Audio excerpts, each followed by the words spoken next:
et sur toute puissance de l'ennemi. Et il rajoute rien. Mais je veux que tu comprennes que celui qui parle ici, ce n'est pas moi. Il ne t'attend pas dans ses propos.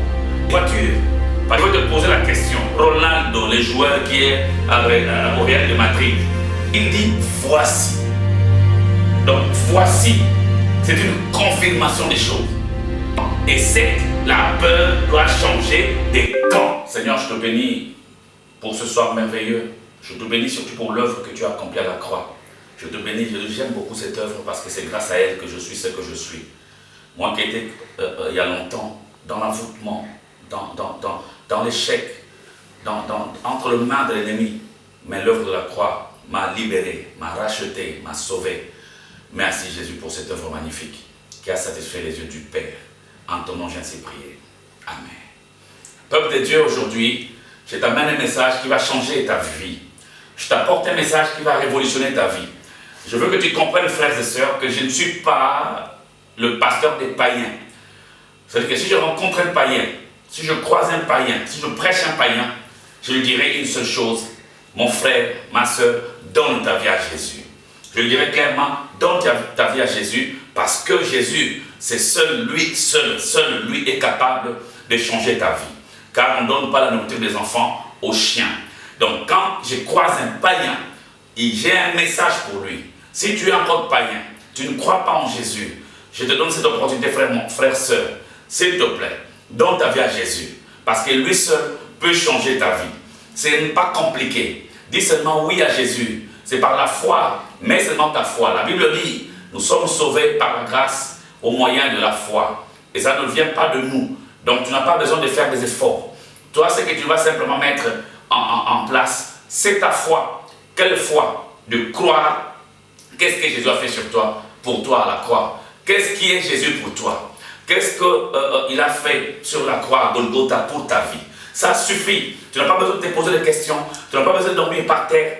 Tu n'as pas besoin de faire des choses compliquées. La vie chrétienne n'est pas compliquée. C'est nous, les hommes de Dieu, qui rendons cette vie chrétienne très compliquée. Elle est très simple. Elle n'est pas compliquée. Elle est même une vie sereine, une vie tranquille, une vie sans combat. Même si la Bible dit il faut combattre, mais la Bible dit qu'il faut combattre le bon combat de la foi. Donc notre combat, bien aimé, ou ton combat que tu vas commencer maintenant à livrer, ce sera le combat, le bon, qui est le bon, le seul combat, le bon qui existe, c'est le combat de la foi. Alors, ça veut dire quoi?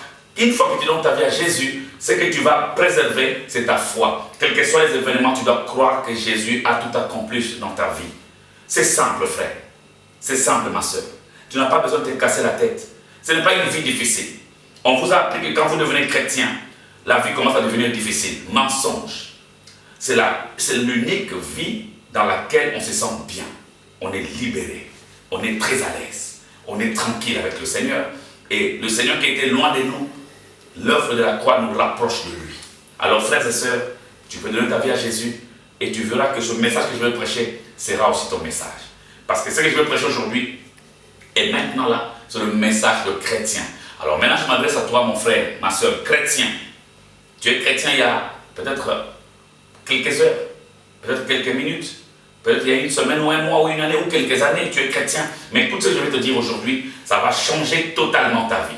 Je vais lire la Bible dans Genèse au chapitre 1. Genèse au chapitre 1, je lis le verset 28. Je commence au verset 27. Genèse 1, à partir du 27e verset. Écoutez mon frère, ma soeur. Dieu créa l'homme à son image. Il le créa, homme et femme. Il le créa à l'image de Dieu. Il créa l'homme et la femme. Dieu a créé l'homme, au singulier l'homme. Donc dans l'homme, il y a l'homme masculin et la femme féminin. Dieu n'a pas créé deux personnes. Il a créé une seule personne. Et dans cette seule personne, il y a l'homme et la femme. Mais la Bible dit, Dieu créa l'homme. Il le créa à son image. Il le créa homme et femme. Donc l'homme et la femme ont été créés ensemble. Mais Dieu dans son amour a caché la femme dans l'homme. Un jour, j'aurai le temps de développer cela, ça va te faire beaucoup de bien. Alors, qu'est-ce qui se passe? Quand Dieu a créé l'homme, qu'est-ce qui se passe? Dieu lui dit ceci. Maintenant, le verset 28. Dieu les bénit. Maintenant, les deux. Dieu les bénit et Dieu leur dit, soyez féconds, multipliez, remplissez la terre et assujettissez-la et dominez sur les poissons de la mer, sur les oiseaux du ciel et sur tout animal qui se meut sur la terre. Je reprends. Dieu leur dit, Dieu d'abord les bénit. Dieu les bénit. C'est très important. Dieu, quand il les a créés, il les a bénis. Et il leur dit, soyez féconds, multipliez, remplissez la terre, assujettissez-la et dominez sur les poissons de la mer, sur les oiseaux du ciel et sur tout animal qui se meut sur la terre. Écoutez-moi, bien-aimés dans le Seigneur. Dieu, quand il a créé l'homme, il lui a donné un pouvoir. D'abord, il les a bénis. Il le crée et il les bénit. Parenthèse. Quand Dieu les a bénis, il ne leur a pas donné, il ne leur avait pas donné des voitures. Parce qu'il y a ceux qui pensent qu'acheter une voiture est une bénédiction. Dieu ne leur avait pas donné une maison. Il y a ceux qui pensent que quand on a une maison, j'ai été béni par Dieu. Dieu les a bénis, mais après cette bénédiction, on ne voit pas Adam et Ève recevoir, je ne sais pas quel genre de choses. Nous confondons parfois des choses. Un jour, je parlerai encore de la profondeur sur la bénédiction. Parce que la bénédiction a un nom. Cette bénédiction s'appelle Jésus. La bénédiction, ce n'est pas ce que tu crois. Parenthèse encore rapidement. Si aujourd'hui tu gagnes 10 000, tu passes dans d'église à église en train de témoigner. Dieu m'a béni. Dieu m'a béni. Dieu est merveilleux. Il m'a béni. Il m'a donné 10 000. Il m'a donné 20 000. Je veux te poser la question. Ronaldo, le joueur qui est au Real de Madrid, il a acheté une voiture à 1 million. Une voiture à 1 million. Et maintenant, si toi tu dis que Dieu t'a béni, c'est Dieu qui a créé les cieux et la terre, t'a donné 10 000 euros. Tu cries dans les églises. Maintenant, si Ronaldo n'est pas chrétien, qu'est-ce qu'il va penser de toi? Maintenant, les gens là qui jouent avec l'argent, qu'est-ce qu'ils vont penser de ton Dieu là? Il est petit, un Dieu miniature. Parce que tu as acheté une maison à crédit d'ailleurs. Tu vas dans une banque, on te donne un crédit. Tu achètes une maison, même un appartement. Et maintenant tu vas église après église. Dieu m'a béni, Dieu m'a béni. Je n'avais pas l'argent, mais la banque m'a prêté. J'ai acheté, Dieu m'a béni à me donner une maison. Bien aimé, il y a des gens qui achètent des villas dans des îles extraordinaires. Ils achètent ça 200 millions, 150 millions. Mais eux ne parlent pas comme toi. Donc ne rabaisse pas mon Dieu, ne rabaisse pas mon Jésus. Mon Jésus est plus grand que ces bénédictions-là que nous témoignons dans l'église. Je suis béni moi, parce que j'ai Jésus. Celui qui a Jésus, celui qui est béni. C'est pourquoi j'ai dit nous avons la confusion des choses. La bénédiction a un nom. Cette bénédiction s'appelle Jésus. On peut avoir des milliards. Si on n'a pas Jésus, on n'est pas béni. Je ne peux pas avoir rien ou avoir quelque chose. Si j'ai Jésus, je suis béni. Donc la bénédiction a un nom. Et ce nom s'appelle Jésus. Ça, c'est juste une parenthèse. C'est pourquoi la Bible dit Dieu les bénit. Et Dieu leur donne le pouvoir de dominer. Quand tu lis bien la Bible, tu verras que cette domination était une domination sur des choses, sur des créatures terrestres. Dieu donne à Adam et Ève le pouvoir de dominer sur des créatures terrestres. Nulle part tu verras là où Dieu a donné à Adam et Ève le pouvoir sur les esprits, que j'appelle des créatures célestes. Suis-moi très bien. Dieu a donné à Adam et Ève le pouvoir de dominer. Mais nulle part il lui a donné le pouvoir de dominer sur les anges, sur les esprits. Non. Il leur a donné le pouvoir de dominer sur les créatures terrestres, les animaux, les poissons, etc., etc. Et la Bible dit le diable qui est venu. Mais vous savez quoi? Le diable connaît certaines choses. Il savait que l'homme avait le pouvoir sur les animaux. C'est pourquoi il n'est pas venu comme étant le diable. S'il était venu comme le diable pour tenter Adam et Ève, Dieu n'allait pas imputer ce péché à Adam et Ève. Pourquoi? Parce que Dieu sait, et le diable aussi sait, que Dieu n'a pas donné le pouvoir à Adam et Ève de dominer sur les esprits. C'est pourquoi le diable a tout fait pour venir par un serpent. Soit il a pris la forme d'un serpent, ou il est venu lui-même comme un serpent, pense ce que tu veux. Parce que le diable sait que si je prends la forme d'un animal, si Adam et Ève tombent, Dieu va leur imputer ce péché. Dieu va leur dire, vous avez commis une faute, parce que je vous ai donné le pouvoir sur les animaux. Est-ce qu'un serpent n'est pas un animal? Est-ce qu'Adam et Ève n'avaient pas le pouvoir, n'avaient pas l'autorité de dominer sur les serpents? Mais si. Mais ils ont ignoré la parole de Dieu. C'est pourquoi ils n'ignorent jamais ce que Dieu a dit. N'écoute pas ce que les autres disent. Peu importe qui te parle. Si ce que Dieu t'a dit n'est pas conforme avec ce qu'un homme te dit, ne l'écoute pas. Il avait le pouvoir de dominer sur le serpent, mais il a laissé le serpent le dominer. C'est lui-même qui a laissé l'accès. Alors qu'est-ce qui se passe? Ce serpent-là était un serpent un peu spécial parce qu'il y avait en lui la puissance du diable. C'était le diable en personne qu'on appelle le serpent ancien. Donc c'était le diable déguisé. Et Dieu sait que celui qui a vaincu Adam et Ève, c'était le diable. Alors qu'est-ce qui se passe? Quand tu lis maintenant la Bible, dans Luc chapitre 10, verset 19, j'aime beaucoup ce verset, la Bible dit ceci. Jésus dit à son église, Jésus dit à toi mon frère, ma soeur, il ne le dit pas aux apôtres seulement, il ne le dit pas seulement aux prophètes, il ne le dit pas aux évangélistes, il ne le dit pas aux pasteurs seulement, ni aux docteurs seulement, mais il le dit aux chrétiens. Si tu es chrétien, ce message te concerne. Ce que je veux lire maintenant te concerne, mon frère, ma soeur. Ce que je veux lire maintenant te concerne. Luc chapitre 10. Je m'adresse maintenant aux chrétiens. Si tu es chrétien, mon frère, ma soeur, ce verset te concerne. Écoute ce que la Bible dit. Luc chapitre 10, verset 19. Écoutez. Jésus dit ceci. C'est Jésus qui parle. Voici. La Bible dit dans Luc chapitre 10, verset 19. Jésus dit, c'est Jésus qui parle. Il dit voici. Donc voici, c'est une confirmation des choses. Il ne tâtonne pas dans ses propos. Il dit voici, je vous ai donné. Et ce message, je veux que toi qui me regardes, que tu comprennes ceci. Quand il parle comme ça, il ne parle pas à n'importe qui. Il parle à son église. Il parle aux chrétiens que tu es. Il ne parle pas aux prophètes, aux apôtres, aux prophètes, aux évangélistes, aux pasteurs et aux docteurs seulement. Mais il parle aux chrétiens que nous sommes tous. Il dit, je vous ai donné, dans le passé, je vous ai donné le pouvoir de marcher sur les serpents et les scorpions et sur toute la puissance de l'ennemi. Et rien ne pourra vous nuire. Et rien ne pourra vous nuire. Je vous donne le pouvoir de marcher sur le serpent, un animal, sur le scorpion, un animal. Mais il rajoute quelque chose qu'il n'a pas donné à Adam et Ève. Adam et Ève, il a seulement donné le pouvoir de dominer sur les créatures terrestres.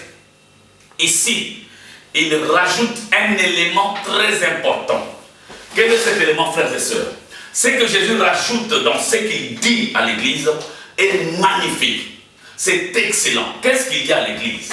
Il dit, nous avons le pouvoir qui nous a été donné par lui-même Jésus.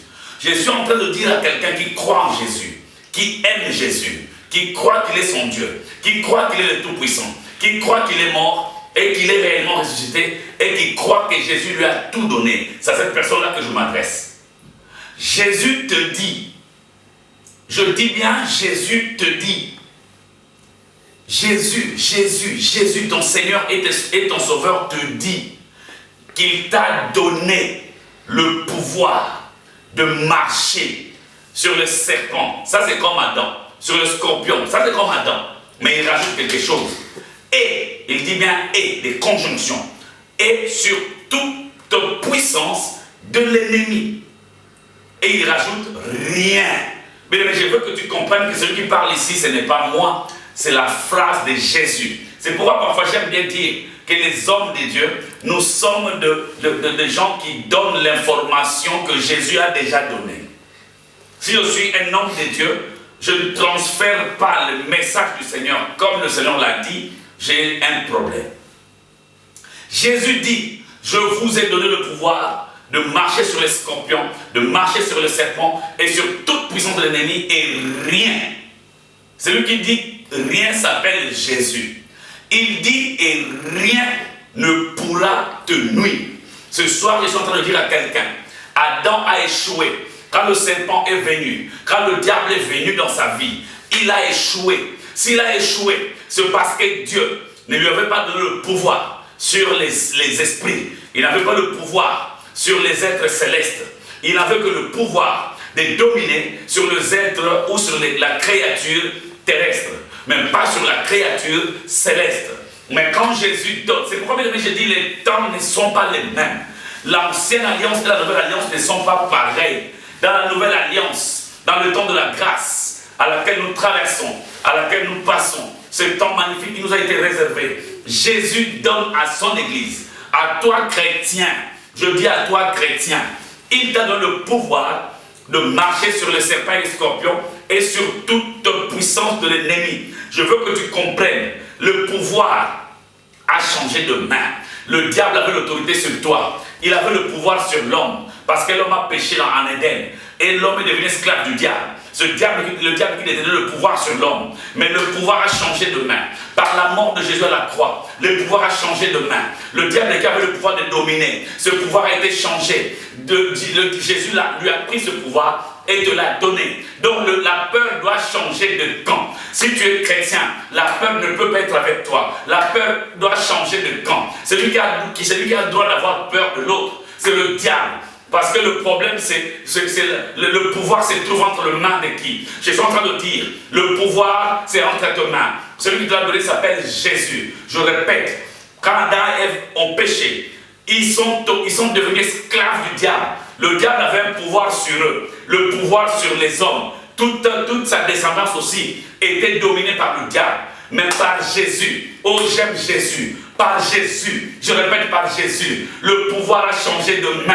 Je suis en train de dire à quelqu'un aujourd'hui, le pouvoir qui était auprès du diable, ce pouvoir-là a été transféré. Lui qui avait le pouvoir sur toi, Jésus lui a pris ce pouvoir et te l'a donné. Il dit clairement, je t'ai donné le pouvoir. Ce pouvoir-là, ce n'est pas pour mettre dans la poche, ce n'est pas pour me laisser dans la Bible, ce n'est pas pour laisser dans la maison. Ce pouvoir-là marche avec toi. Partout où tu es avec ce pouvoir. Et Jésus précise, le rôle de ce pouvoir, c'est de dominer, c'est de marcher sur le serpent, marcher sur le scorpion, marcher sur la puissance de l'ennemi. Mais qu'est-ce que nous, les pasteurs, nous faisons? Nous faisons peur aux gens. Nous leur parlons des sorciers. Si même le diable n'a plus de pouvoir sur nous, est-ce qu'un sorcier peut avoir un pouvoir sur un chrétien? Mais non. C'est pourquoi je dis à toi, chrétien, mon frère, ma soeur, tu as le pouvoir sur les démons. Écoutez.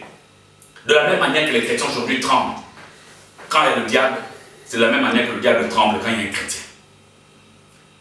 Quand le diable et son équipe font des réunions, ils ont peur de toi parce que le pouvoir a changé de main.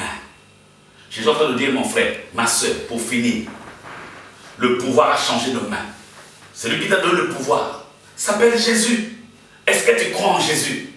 Est-ce que tu crois en Jésus? Est-ce que tu crois en Jésus? Celui qui parle, c'est Jésus. Il t'a donné le pouvoir. Il t'a donné le pouvoir. Le diable peut régner là où il veut, mais pas avec toi. Il ne peut pas régner sur toi. Il ne peut pas dominer ta vie. Parce que le pouvoir a changé de main. Celui qui détient le pouvoir maintenant, c'est toi. Mon frère, ne regarde pas ta situation financière. Ne regarde pas ta santé. Bien aimé le Seigneur, j'insiste. Je suis en train de dire quelque chose. Le pouvoir a changé de main. Je veux que le chrétien s'élève, que le chrétien se réunisse, que tous ensemble, la main de la main, nous puissions comprendre que quand un sorcier vient dans l'église, c'est au sorcier d'être mal à l'aise, pas aux chrétiens. Et nous sommes habitués à fuir des gens parce qu'on a appris que c'est un sorcier. Mais qu'est-ce qu'un sorcier? La Bible dit ceci. Écoutez, la Bible dit, Jésus qui parle, il dit un jour, j'écraserai, un jour le Seigneur écrasera le diable qui est sous vos pieds. Donc tu dois comprendre une chose. La seule chose que le diable connaît de toi, c'est le numéro de ta chaussure, parce qu'il est sous ton pied. La Bible dit le diable sera bientôt écrasé par le Père. Où se trouve-t-il? Sous ton pied. Donc quand Jésus a vaincu le diable, quand Jésus l'a vaincu, il a vaincu le diable, il a vaincu le principauté, il a vaincu la domination. Et il les a mis où? Sous ton pied, mon frère, ma soeur. Est-ce que tu arrives à comprendre cette profondeur? Est-ce que tu arrives à comprendre cette profondeur de la révélation? Le diable se trouve sous ton pied. Quand tu marches, il a mal. Parce que c'est le seul endroit que Jésus a trouvé bon de le mettre. C'est sous tes pieds. C'est sous tes pieds. C'est pourquoi il a donné le pouvoir de marcher sur. Quand tu marches sur, donc tu es au-dessus. Alors frères et sœurs, ne crains plus, ne pleure plus. Je veux que tu comprennes, argent ou pas argent, papier ou pas papier, maladie ou en bonne santé, mais tout ce qui est physique, matériel n'a rien à voir avec la dimension profonde de la puissance et du pouvoir que Jésus nous a donné. Je suis en train de prêcher des chrétiens. À chaque fois que nous sommes réunis, nous devons comprendre une chose. Nous sommes plus grands que le diable. Je répète, les chrétiens sont plus forts que les démons. Les chrétiens sont plus forts que le diable. Pourquoi? Parce que le pouvoir a changé de main. Jésus dit, je vous donne le pouvoir. Mais est-ce que vous comprenez cela? Si Jésus nous a donné le pouvoir, qu'est-ce que nous devons faire? C'est de recevoir ce pouvoir. Nous devons recevoir ce pouvoir. Nous passons le temps à chercher les démons où ils se trouvent pour les chasser. Bien-aimé, la vie chrétienne, ce n'est pas ça. La vie chrétienne, c'est une vie dans laquelle nous avons un pouvoir. Nous devons marcher sur les serpents, marcher sur les scorpions et sur toute puissance de l'ennemi. Rien ne peut te nuire. Bien-aimé, tu peux être malade, tu peux être maladif, tu peux même être stérile. Tu peux être même stérile sans enfant. Ce n'est pas ça qui va empêcher Jésus de te donner le pouvoir. Jésus ne donne pas le pouvoir seulement à ceux qui ont des enfants. Ma soeur, tu pleures beaucoup parce que tu n'as pas d'enfant. Et au lieu d'exercer le pouvoir que tu as, tu passes ton temps à chercher un enfant. C'est vrai, je te comprends, c'est une souffrance. Mais bien aimé, est-ce que la vie, c'est des enfants? Je connais des gens qui ont beaucoup d'enfants, mais qui regrettent, qui disent même que si je savais, je n'allais même pas t'avoir comme un enfant. Il y a des gens qui ont beaucoup d'enfants qui regrettent et les enfants sont devenus des voyous, des criminels, des assassins. Maintenant, quand on dit que cette maman-là, c'est la maman de Mohamed Merah, tu crois que cette maman-là est contente? Quand on dit c'est la maman d'Hitler, même la maman a honte, on ne veut même pas qu'on nous dise ça. Mais la vie, ce n'est pas les enfants. Quand on a les enfants, c'est bien. Gloire à Dieu. Mais si tu n'as pas des enfants, ce n'est pas un problème.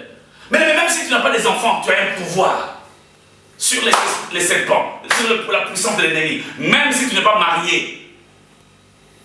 Nous sommes devenus spécialistes de citer les noms des démons. Tu n'es pas marié, c'est les démons de célibat. Tu n'as pas des enfants, les démons de stérilité. Tu n'as pas d'argent, démons de pauvreté. Mais pourquoi devons-nous mettre un nom de démon dans chaque situation? Pourquoi, frères et sœurs? Mais pourquoi? Chaque problème, on met les noms d'un démon. Même quand on glisse un peu, parce qu'il y a la neige, le verglas, on glisse. On dit sans effet au nom de Jésus. Mais tu combats quoi? Les démons de la neige, les démons de verglas. Mais c'est pas possible. On est devenu paranoïaque. On est devenu paranoïaque parce que matin, midi et soir, on entend la même chose. Démon, démon, démon, démon. Et même notre vie est bloquée à cause de ces informations. C'est pourquoi je te donne une bonne information. Tu as un pouvoir. Même si tu n'es pas marié, ce n'est pas un démon de célibat. Ce n'est pas un démon de célibat. Le mariage, c'est bien, mais ce n'est pas le mariage qui t'amène au ciel. Ce n'est pas ça. Ce n'est pas parce que tu es malade, bien, mais tu crois que tous ceux qui sont malades doivent être guéris. Non, ça choque, hein? C'est vrai. Il n'y a aucune église qui guérit toutes les maladies, ça n'existe pas.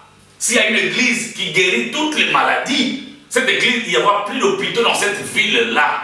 Tous les médecins vont aller dans cette église-là parce que le pasteur, le prophète, le docteur de cette église-là, il fait des grands miracles de guérison. Mais tu vas voir le pasteur qui fait des grands miracles de guérison, quand il tombe malade, il va à l'hôpital. Mais quand toi tu tombes malade, il veut seulement t'imposer les mains. Gloire à Dieu. À mon nom, ils imposeront les mains aux malades. De quels malades il s'agit? C'est des malades spirituels qui n'ont pas Jésus. Ceux qui n'ont pas Jésus, les malades spirituels. Quel aveugle on parle? Celui qui n'a pas Jésus, c'est un aveugle qui ne voit pas. C'est ça, mon bien-aimé dans le Seigneur. Alors je suis en train de dire à toi, mon frère, ma soeur, tu n'as pas un démon. La réalité de la vie, c'est comme ça, la vie est dure. La vie est difficile. La vie est comme elle est. Bénis Dieu à la manière dont tu es. Je veux te rappeler, tu as un pouvoir. Adam a échoué parce qu'il n'avait pas de pouvoir sur les esprits. Mais toi, tu as un pouvoir sur les esprits. De la même manière que tu avais peur des démons, tu dois écouter cette information. Parce que tu ne le savais pas. Le diable et toute son équipe, quand ils te voient, ils tremblent. Ils ne comprennent pas. Parce que les démons qui étaient dans le cimetière, à Gadara, ce fou qui avait des démons, 5000 démons ou 6000, quand ils ont vu Jésus de loin, c'est eux qui ont commencé à se manifester. Simplement parce qu'ils ont vu Jésus. C'est ce qui se passe avec toi. Quand ils te voient, pourquoi? Parce qu'en toi, il y a Jésus. Il y a le Père. Il y a le Saint-Esprit. Tout est en toi. Ne savez-vous pas que vos corps sont le temple du Saint-Esprit, le temple de Dieu? C'est-à-dire quand toi tu avances, là où il y a un démon, il est mal à l'aise. S'ils sont 10, ils sont tous mal à l'aise. S'ils sont 1000, ils sont tous mal à l'aise. Pas parce que tu es je ne sais pas quoi, mais parce que tu as en toi un pouvoir qui a été donné par Jésus. Fais, exécute, mets ce pouvoir en exécution. Et tu verras, bien aimé, il faut que la peur change de camp. J'insiste. 1. La peur doit changer de camp. 2. La peur doit changer de camp. 3. La peur doit changer de camp. 4. La peur doit changer de camp. 5. La peur doit changer de camp. 6. La peur doit changer de camp. Et 7. La peur doit changer de camp. C'est le camp de l'ennemi qui a peur, mais toi c'est la joie. C'est pourquoi le Seigneur a dit, soyez toujours joyeux. Que Dieu te bénisse. Rendez-vous à la prochaine. Merci beaucoup.